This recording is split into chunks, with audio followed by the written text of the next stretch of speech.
사람은 누구나 평안하기를 원하죠. 특별히 유대인들은 평화를 굉장히 원합니다. 그래서 유대인들은 인사할 때 뭐라고 인사하죠? 샬롬 합니다. 한번 따라서 합니다. 샬롬. 근데 한 번 샬롬 하면 그냥 처음 만난 사람에게 샬롬.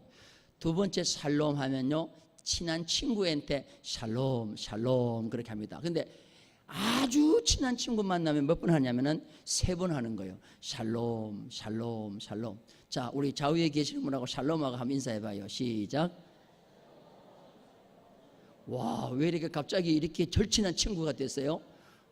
잡아먹듯이 싸우지는 않았지만 그래도 별 중요하지 않았는데, 이것이 이제 샬롬이 신약에 와서는 에이레네로 바뀌죠. 에이레네. 이게 평강이라는 말입니다. 그래서 이 유대인들은, 이스라엘 백성들은 샬롬 아니면 에이레네 그렇게 인사를 합니다. 그런데 여러분, 샬롬이 사람이 그렇게 원하지만 여러분, 샬롬이 되지 않아요. 이스라엘의 가장 중심적인 도시가 예루살렘이죠. 예루살렘의 뜻이 뭐예요? 예루살렘. 살렘에 들어간 거 보니까 평화죠.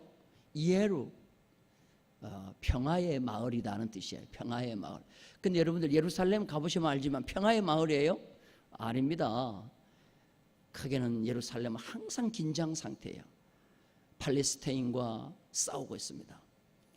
팔레스타인과 이스라엘, 예루살렘 국경지역에 가면요, 콘크리트 벽을 도저히 뛰어넘을 수 없을 만큼 높이 쌓아 있어요. 과연 여기가 평화의 도시인가라고 할 정도로. 그래서 인류는 평화를 원합니다. 그러나 인류의 역사는 평화의 역사가 아니고 전쟁의 역사예요. 싸움에는 3종류가 있습니다. 한번 따라서 합시다. 윈윈. 영어로 승리했다는 말이 뭐죠? 위너. 이긴 사람을 위너라고 하잖아요. 위너. 한번 따라서 위너. 윈윈이라는 게임이 있어요. 윈윈 게임 뭐냐면, 윈윈 싸움은 상대도 이기고 나도 이기는 거예요. 둘 다 이기는 싸움이에요. 자, 이게 참 좋은 싸움입니다. 둘 다 이기는 싸움. 두 번째 싸움이 뭐냐면은, 따라서 합시다. 제로섬 싸움. 제로섬은 뭐냐 하면은, 둘이 피 터지게 싸웠는데 맨 마지막에 본전이야. 그냥 에너지만 낭비했어요. 손해만 생겼는데 나중에 남는 거 하나도 없어요. 이게 바로 본전 싸움. 힘만 낭비하고 아무것도 남는 게 없어요. 이득이 없는 거예요. 이게 제로섬 싸움이에요. 부부지간의 싸움은 무슨 싸움이요? 윈윈이요? 아니면 제로섬이요? 부부지간의 싸움은 무슨 싸움이요? 한참 싸우고 났는데 남는 거 있어요? 없어요?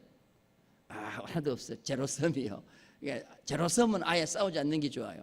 근데 맨 마지막에 둘 다 막대한 손해를 보는 싸움이 있어요. 그 싸움이 뭔지 아세요? 이게 바로 북한이 잘 사용하는 겁니다. 따라서 합시다. 벼랑 끝 전술. 이 벼랑 끝 전술은 뭐냐면은 물귀신이야. 그래서 절대로 자기만 안 죽는다는 거예요. 당신도 죽인다는 거예요. 둘 다 죽는 거예요.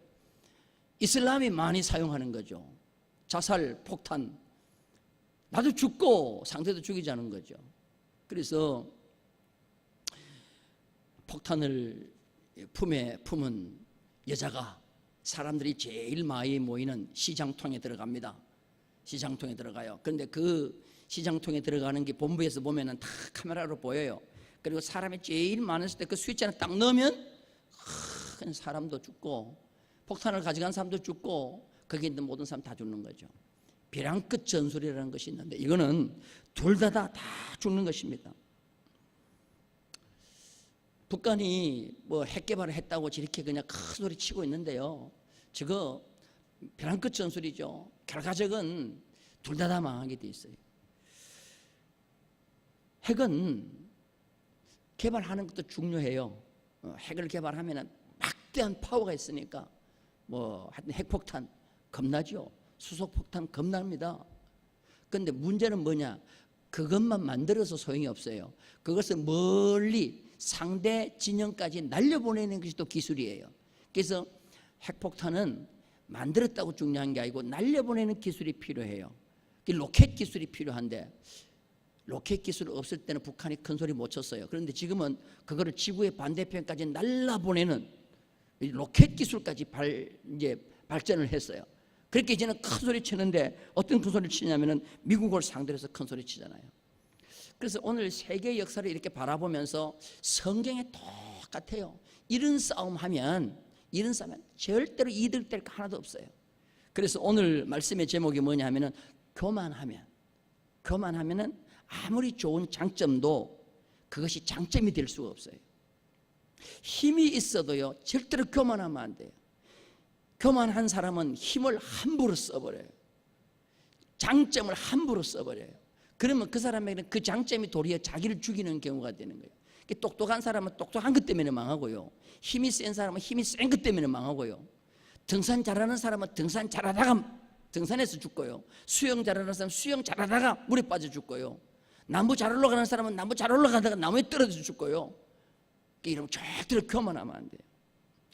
사무엘하 2장은 두 장군의 싸움이에요. 두 장군의 싸움.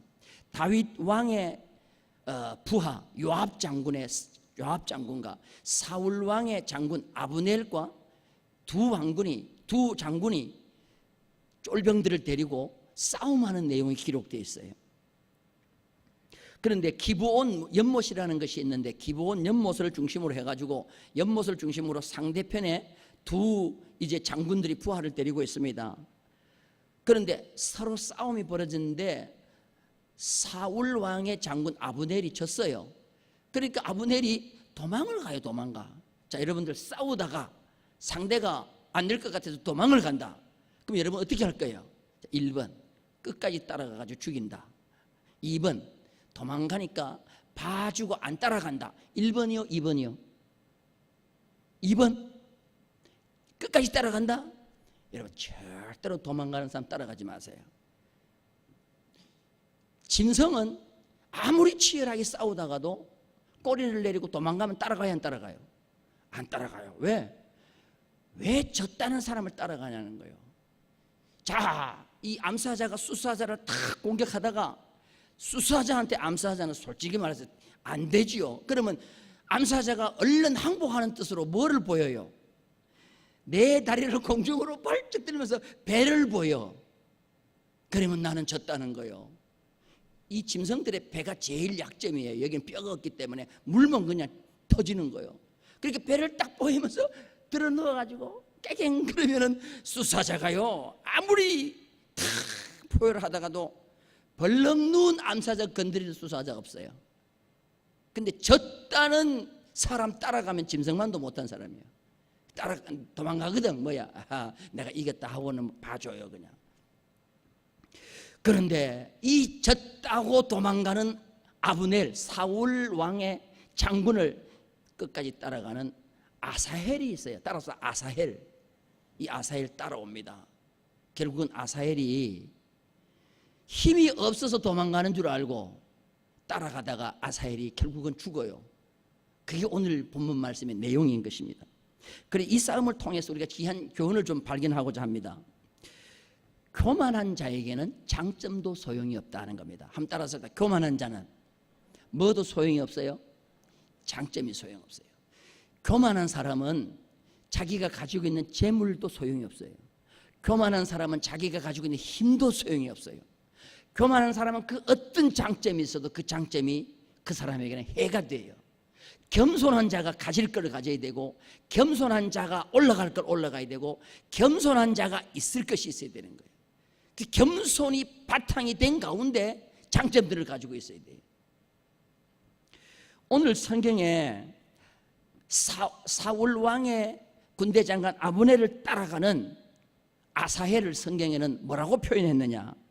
그의 발은 들노루의 발같이 빠르다 그랬어요. 자, 우리 성경 한번 볼게요. 사무엘하 2장 18절입니다. 2장 18절 다 같이 읽겠습니다. 시작. 그곳에 수리아의 세 아들 요압과 아비새와 아사헬이 있었는데 아사헬의 발은 뭐같이 빨라요? 들노루같이 빠르더라. 그럼 요 사이로 말하면 누구와 같이 빠른 거예요? 여러분 세계적으로 제일 빠른 선수가 누굽니까? 우사인 볼트, 우사인 볼트까지 번개죠, 번개. 우리나라는 그 선전이 없는데 말레이시아에서는요, KT 그 핸드폰 막 이런 인터넷 선전할 때 그냥 신속하게 막 빨리 통화된다고 우사인 볼트를 모델로 해갖고 번개같이 달리는 광고를 했어요. 우사인 볼트 같이 지금 아사헬이 빠른 거예요. 그런데 자신의 바른 발만 믿고 사울왕의 첫 번째 가는 거장 아브넬을 겁없이 따라가다가 결국은 이 아사헬이 죽는 거예요. 사람은 자기의 강점으로 살기도 하지만 자기 강점이 교만하면 그것 때문에 죽기도 하는 거예요.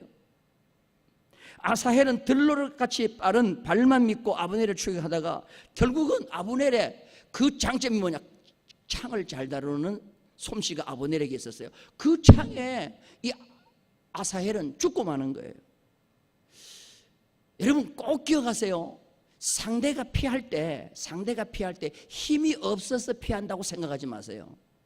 상대가 싸움을 하지 않고 뒷걸음질 칠 때 저 사람이 힘이 없어서 뒷걸음친다고 생각하면 안 돼요. 힘이 없어서 뒷걸음친다고 생각하고 내가 힘으로 그 사람을 죽이려고 하면 자기가 죽는 거예요. 힘이 있어도 도망가는 사람이 있어요. 힘이 있어도 싸움을 안 싸우려는 사람이 있어요. 그 사람은 도망이 아니라 아량이에요. 아량. 내가 보니까 상대는 나랑 싸움이 안 돼. 그러니 내가 아량을 베풀어서 뒤로 물러서 주는 거지 힘이 약해서 도망가는 게 아니라는 거예요. 근데요, 교만한 사람은 상대가 뒷걸음질 치면 힘이 없어 뒷걸음질 치는 줄 알고 끝까지 따라가서 죽이려고 하는데 자기가 죽는 거예요. 자기가 죽는 거예요. 오늘 오전에도 제가 트럭 그거 보면서 얘기했잖아요. 승용차 잘 나간다고 팍팍팍 추월하고 그 화물차 팍 추월했다가 자기 죽는 줄 몰랐다니까. 발 빠르다고 먼저 가는 게 아니라니까요. 먼저 죽어버리는 거예요. 여러분, 힘 있는 사람이 뒷걸음을 치면서 아량을 베푼다는 걸 기억하셔야 돼요. 우리 믿는 사람들 가운데 믿음 좋은 사람들요, 힘이 많이 있어요. 그렇지만 안 싸우려고 그래요. 뒤로 물러서라 그래요. 그건 아량이에요. 후퇴가 아니에요.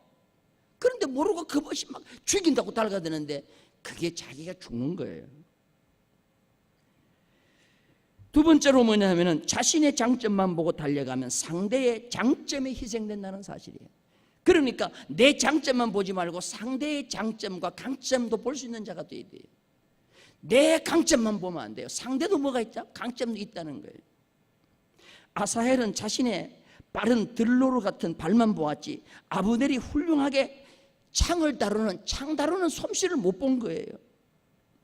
우리는 나의 장점도 보지만 원수의 장점도 볼 수가 있어야 돼요.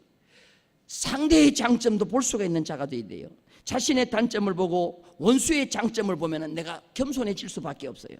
그래서 성경은 겸손하라는 겁니다. 겸손. 그래서 믿음 좋은 것은 다른 게 아니에요. 다 겸손이에요. 겸손. 성도들하고 몇 마디 얘기해 보면요, 들통도 안 합니다. 들통도 안 와요. 저 속에 진짜 들어가지고 이 얘기를 하는 건지 아닌데 별로 조금 알면서 그냥 또 떠버리는 건지 3분만 이 얘기 보면 알아요. 가만히 있다고 몰라서 가만히 있는 게 아니에요. 몰라서 가만히 있는 게 아니니까. 그래서 우리는요, 겸손하셔야 돼요. 자꾸 말을 많이 하고 자꾸 뭘 해가지고 자기의 무지함을 드러내는 어리석은 자가 되면 안 된다는 거예요. 그래서 성경은 어디서든지 겸손할 것을 말해주고 있어요. 제가 몇 가지 소개하겠습니다. 잠언 18장 12절에 보니까 사람의 마음의 교만은 멸망의 선봉이요 겸손은 종기의 길잡이라. 교만은 멸망의 선봉이라 그랬어요. 잠언 16장 18절에 교만은 패망의 선봉이요 마음은 넘어짐의 앞잡이라. 거만한 마음은 넘어짐의 앞잡이라. 야고보서 4장 6절에 그러나 더 큰 은혜를 주시나니 그러므로 일렀으되 하나님이 교만한 자를 물리치시고 겸손한 자에게 은혜를 주신다. 여러분, 겸손이 체질화가 되는 자가 되길 바랍니다. 한번 따라서 합시다. 겸손이 뭐가 돼야 돼요? 체질화가 돼야 돼요. 그래서 우리 성도들은 건드리면 겸손, 건드리면 겸손이 나와야 돼요. 이게 바로 하나님 앞에 쓰임 받는 자예요. 지난번에 금요일에도 내가 문제를 한번 냈었는데 최후의 만찬을 누가 그랬다 그랬죠? 김장호 장로님, 최후의 만찬 누가 그랬어요? 예? 모나리자는 누가 그렸어요? 예, 역시 다빈치가 그렸죠. 레오나르도 다빈치가 그렸어요. 근데 그 다빈치가 원래 유명한 화가가 아니에요. 이름이 별로 없었어요. 1500년대 화가인데 이름이 별로 없었어. 그 어느 날 정말 잘생긴 미모의 여자가 자신의 모습을 그리고 싶었어요. 그래서 밀라노에 아주 유명한 화가를 찾아갔어요. 그 프랑스를 가도 그래요. 프랑스 그 세느강 지나고 로테르담 그 교회 사원 그 언덕에 가면 몽마르트 언덕이라 있는 그 가면은 화가들이 모여가지고 그림을 그리는데 우리 교회 정도 되는 넓이가 있어요. 거기는 조금 다른 데도 좀 높아요. 거기는 유명한 화가들이 가서 그려요. 근데 이름이 없는 화가들은 그거 못 올라가요. 저 변두리에서 캠퍼스를 놓고 그려요. 이 안에 그림 그리는 사람은 자기 초상을 한번 그리면 막 굉장히 비싼데 저기에 있는 그 주변에 있는 이름 없는 화가들은 굉장히 싸게 그려줘요. 근데 이 여인이 자기의 그림을 그리기 위해서 아주 유명한 화가를 찾아가니 나 바빠서 당신 같은 여자 그림 그릴 시간 없고 저기 가면은 일이 없어서 놀고 있는 화가가 있는데 그 화가한테 가서 그림을 그리라고 그러니까 이 여자가 할 수 없이 무명의 화가를 찾아가 가지고 그림을 그려달라고 하니까 그라이라도 지금 일거리를 찾고 있는 이 화가가 내가 그리겠다고 하면서 그 그림을 그리는데 그게 바로 뭐냐 하면 모나리자요. 그 화가가 누구냐면 레오나르도 다빈치라는 거예요. 여러분, 만약에 유명한 화가가 그 모나리자를 그렸으면 어떻게 될까? 자기가 모나리자를 그렸다고 그냥 최고의 인기 반열에 올라가지 않겠어요? 따라서 할 때 교만하면 떨어진다. 여러분, 추락하는 것은 날개도 없어요. 추락하는 건 날개 없어요. 그냥 바로 그냥 떨어져 버리는 거예요. 그래서 우리는 절대로 교만하면 안 돼요. 그래서 초대교회의 유명한 성어거스틴이 그런 얘기를 했어요. 기독교의 제일 되는 덕목이 무엇이냐 물으니까 겸손입니다. 두 번째가 뭡니까? 겸손입니다. 세 번째가 뭡니까? 겸손입니다. 그래서 기독교의 덕목의 제일 중요한 건 뭐냐면 겸손입니다. 우리 좌우에 계시는 분들 다시 인사합시다. 졸지 말고 겸손합시다. 다 같이 하겠습니다. 지금 돌아가실 연습을 좀 하시는 분이 몇 분 계시는데 정신 바짝 차리세요. 그래서요, 제가 여러분들한테 얘기하잖아요. 내가 좀 교만한 게 보이거든. 그건 얘기를 해달라고. 여러분들 저를 향해서 목사님 교만합니다. 그건 얘기해 주면 내가 듣는다 그랬어요. 근데 여러분이 나보고 목사님 교만합니다 그러면 그 사람도 교만해. 그러니까 그렇게 얘기하지 말고 뭐라고 얘기하라 그랬죠? 목사님 뭐를 기억하세요? 그래, 교자를 기억하세요라고 하세요. 목사님 교자를 기억하세요. 그러면 난 알아차려. 이건 내가 살기 위한 거요. 여러분 꼭 얘기해줘요. 목사님 뭐를 기억하세요? 그럼 내가 여러분들이 교만하면 내가 여러분들한테 교자를 기억하라고 얘기하면 돼요 안 돼요? 싫다 그러네 또? 죽으려고 다들. 여러분 교만한 건 고쳐줘야 돼요. 교만한 건 고쳐줘야 돼요. 왜? 그 사람이 죽어요. 아무리 좋은 장점이 있어도 그게 자기를 죽여요. 교만의 터 위에는 아무리 좋은 걸 쌓아도 소용이 없어. 그 교만은 우리가 떨쳐버려야 돼. 따라서 합시다. 나는 아무것도 모릅니다. 나는 가진 것이 전혀 없습니다. 할렐루야. 이게 바로 겸손인 것입니다. 교만은 악덕의 어머니입니다. 겸손은 모든 덕의 근원입니다. 그래서 잠언을 읽어보면 겸손하라고 얼마나 가르치는지 몰라요. 기독교의 최고의 덕목은 겸손인 거예요. 겸손. 저는 타이타닉호라는 그 영화는 몇 번 봤어요. 참 맛봤어요. 맨 처음에 볼 때는 이게 너무 멋있어가지고 봤어요. 이게 그 앞에. 그리고 그 할머니, 주인공 할머니, 그 연세가 그렇게 많은데도 어떻게 그렇게 예쁘게 늙으셨을까? 와, 너무 곱게 늙으셨어. 그런데 두 번째 내가 보게 된 것은요, 그 연주하는 사람들, 그냥 배가 침몰되는데도 끝까지 끝까지 연주를 하잖아요. 근데 그 타이타닉호가 우리에게 주는 교훈이 뭐냐면 교만은 죽는다는 거예요. 1910년, 지금부터 108년 전이에요. 108년 전에 전기기관차가, 전기가 이제 발견이 되면서 이제 그 동력을 달고 대서양을 오고 가는 초호화 여객선이죠. 1636명을 태우고 첫 이제 그 여행에 들어간 거예요. 처녀 여행이에요. 그런데 어느 지점에 도착하니까 본사에서 그 타이타닉호의 전보가 와요. 전보가 다다다다닥 전보가 오는데 뭐냐면은 앞에 큰 빙산이 있으니 조심하라는 하나의 전보예요. 선장이 그걸 딱 보는 순간에 이 배를 누가 빙산이 피해야지 이 배가 왜 피하냐, 받으려면 받으라 하고는 그거를 쓰레기통에 집어넣어버려요. 두 번째 또 본사에서 전보를 보내요. 빙산이 앞에 오니 조심하라, 속도를 낮추라.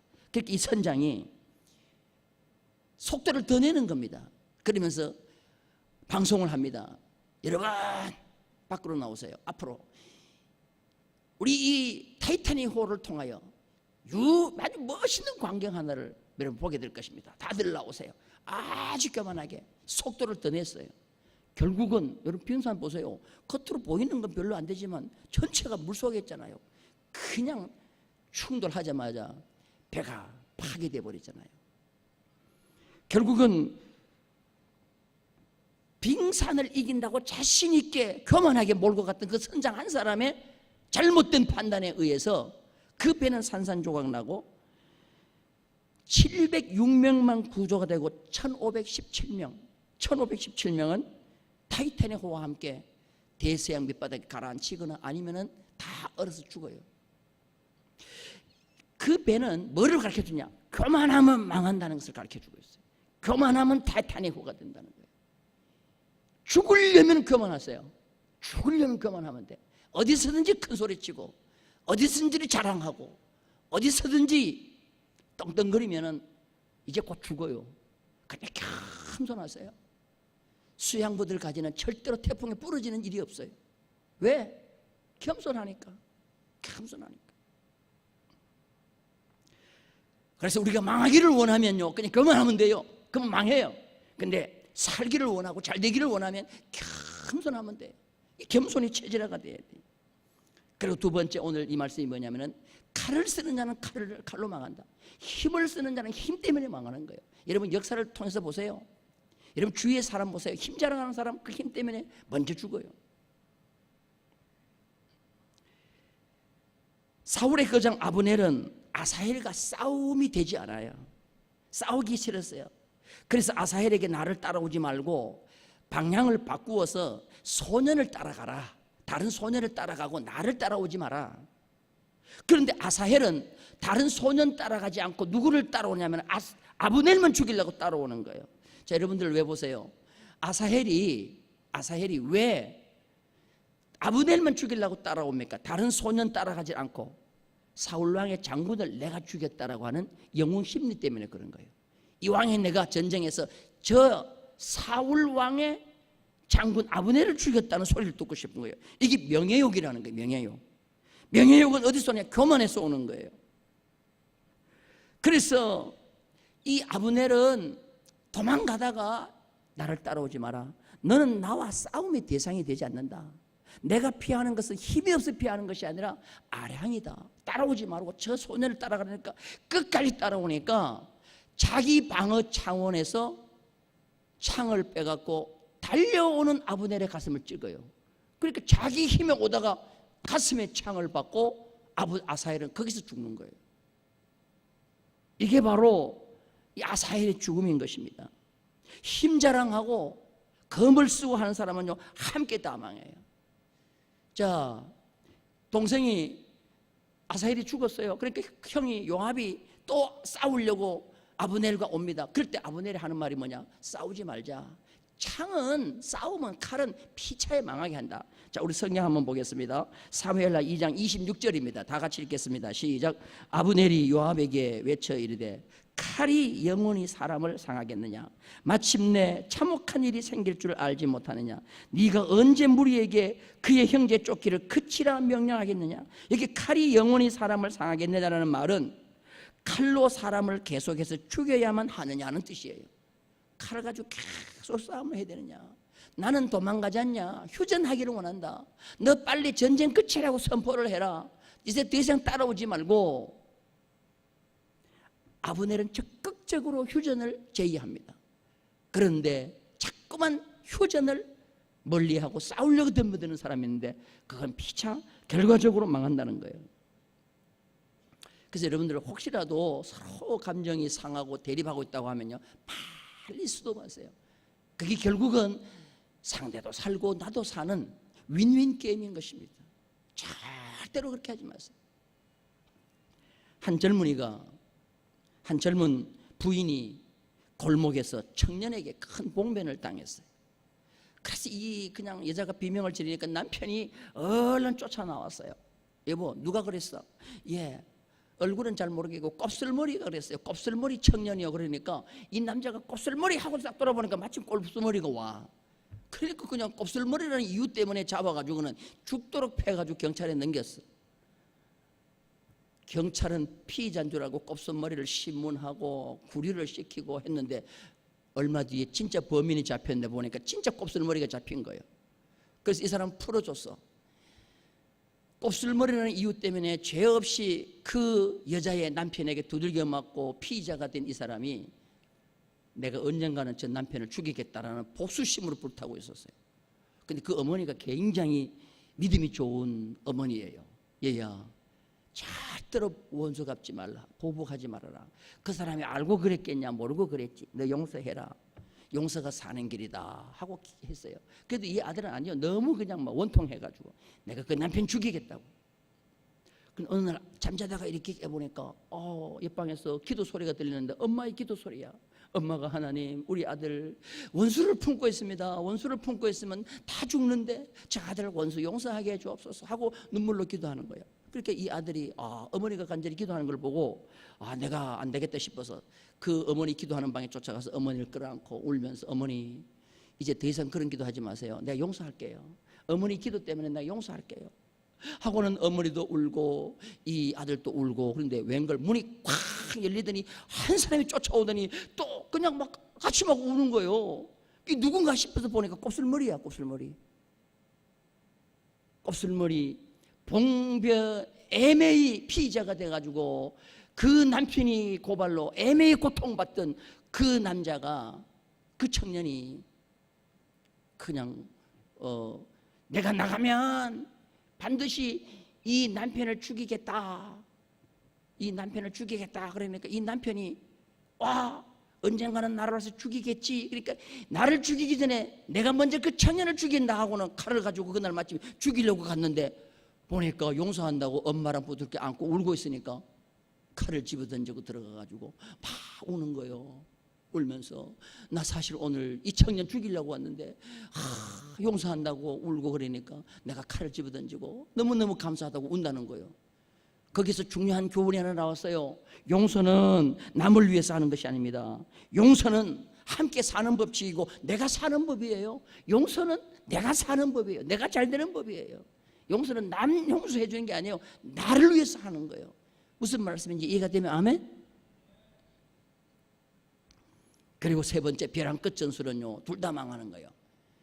절대로 여러분들 같이 죽자 이렇게 하지 마세요. 같이 죽자 하지 마세요. 자, 우리 성경 하나 더 보겠습니다. 사무엘하 2장 14절 말씀이에요. 다 같이 읽겠습니다. 아브넬이 요압에게 이르되 원하건대 청년들에게 일어나서 우리 앞에서 겨루게 하자.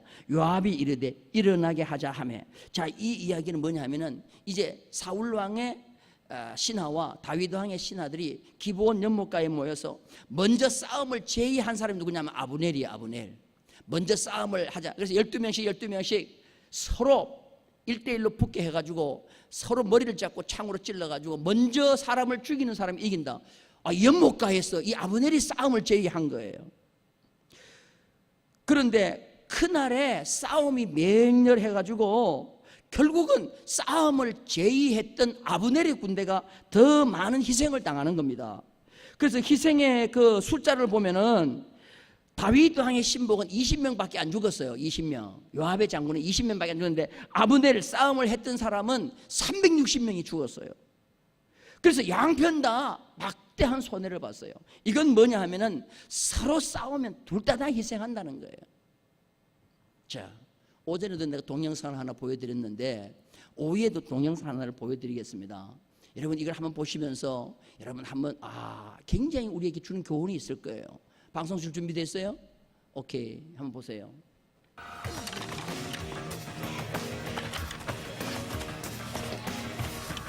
지금 수사슴이요 두 마리가 In battle over a female, white-tailed deer can die of pure exhaustion.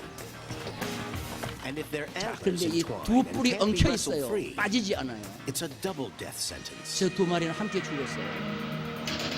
이게 우리가 Two 주는 white-tailed 중요한 거예요. bachelors 됐어요. lock in a 그만해요. heated battle. A female 나머지는 deer 집에 has 가서 봐요. 저는 저게 독일에 가면은 베벤하우젠이라는 곳에 가면은 수도원이 하나 있어요. 그 수도원에 들어가면은 두 사슴뿔이 엉켜 있는 사슴뿔을 걸어놨어요. 그래서 관광객들이 와가지고 그 수도원 원장에게 이 뿔이 뭐를 상징하냐고 물으니까 그 원장이 얘기하는 거예요. 수도원 가까운 곳에서 두 마리의 수사줌이 서로 싸우다가 뿔이 서로 끼인 거예요. 그래가지고 결국은 이긴 사슴도 죽고 진 사슴도 죽는다는 거예요. 다시 말해서 사람끼리 싸우면 마지막에는 승자도 없고 패자도 없고 모두가 다 뭐요? 패자가 된다는 거예요. 이 중요한 교훈을 거기서 보여주고 있는 거예요. 사람은 잘 압니다. 이 싸워봐야 이거는 솔직히 말해서 얻은 것이 없어요. 둘 다 죽어요. 여러분들 절대로 두 사슴뿔이 엉켜 있는 걸 기억하세요. 심지어 지금 맹수가 자기를 잡아먹고 오는데도 잡으러 먹고 표범이 달려오는데도 이 두 수사슴은 싸우고 있어요. 결국은 표범에 밥이 되고 마는 거예요. 그래서 우리가 절대로 싸움을 거는 자가 되어도 안 되고 싸움을 걸어오더라도 싸우려고 뿔을 내미는 자가 되면 안 돼요. 그건 피차 멸망하는 거예요. 그런데 오늘 성경에 보면은 아사헬을 죽였던 아브넬에게 요압이라는 아사헬의 제일 큰 형이 옵니다. 큰 형이 와가지고 왜 이 싸움이 벌어졌느냐는 원인을 얘기해요. 원인을 얘기하는데 여러분 이게 참 중요해요. 이게 참 중요한 교훈입니다. 자, 우리 성경 한번 봅니다. 사무엘하 2장 27절을 봐요. 다 같이 읽겠습니다. 큰 소리로 시작.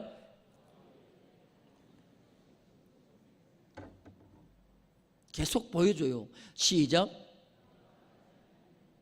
네가 말하지 아니하였다면 무리가 아침에 각각 다 돌아갔을 것이요. 네가 무슨 말을 했기 때문에 싸웠다는 거예요.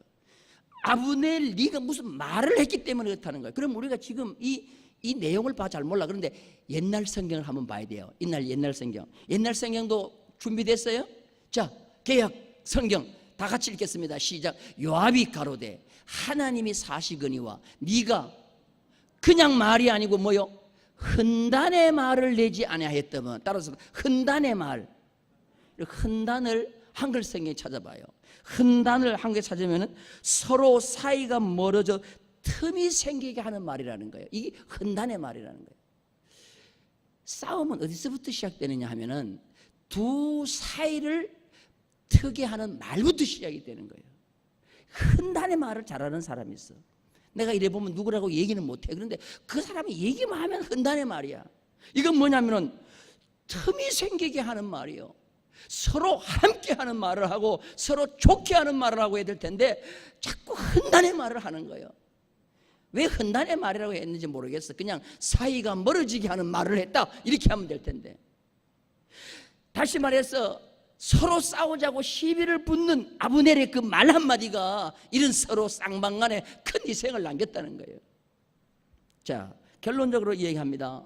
아브넬, 아사헬을 죽였어요. 근데 그 아브넬은 누구한테 죽는지 아세요? 아브넬이 나중에 누구를 찾아오느냐? 다윗을 찾아와요. 내가 다윗의 충성스러운 신하가 되겠습니다 하니까 다윗이 받아줬어요. 요압이 나중에 와서 이 사실을 알고 돌아가는 아브넬을 추격해 가지고는 아브넬을 죽여버려요. 결국 아브넬을 죽여요. 바로 맨 마지막에 다 피차 멸망하는 어떻게 보면 벼랑 끝 싸움이 돼버린 거예요. 다 멸망했어요. 이게 오늘날 우리에게 주는 귀한 교훈이에요. 여러분, 북한, 미국, 남한, 중국, 여러분 절대로 오전설교와 연결이 됩니다. 힘자랑할 게 아니에요. 힘자랑할 게 아니에요. 겸손해야 돼요. 에? 솔직히 말해서 미국이 지금 뭐 북한 힘이 없어서 지금 자꾸만 협상하자고 합니까? 힘으로 하려고 하면 진짜 한 방 들어놓을 수 있죠. 근데 뭐 하느냐? 아브넬처럼 자꾸만 양보하는 거예요. 그냥 봐주는 거죠. 이럴 때 정말 모든 힘으로 하던 걸 다 내려놓고 서로 이제 손을 잡는 게 중요해요. 와, 나는 세계 역사 내가 진짜 뭐 좀 하라 그러면 좀 하겠는데 나는 힘이 없으니까 못하는데 기도하세요. 기도.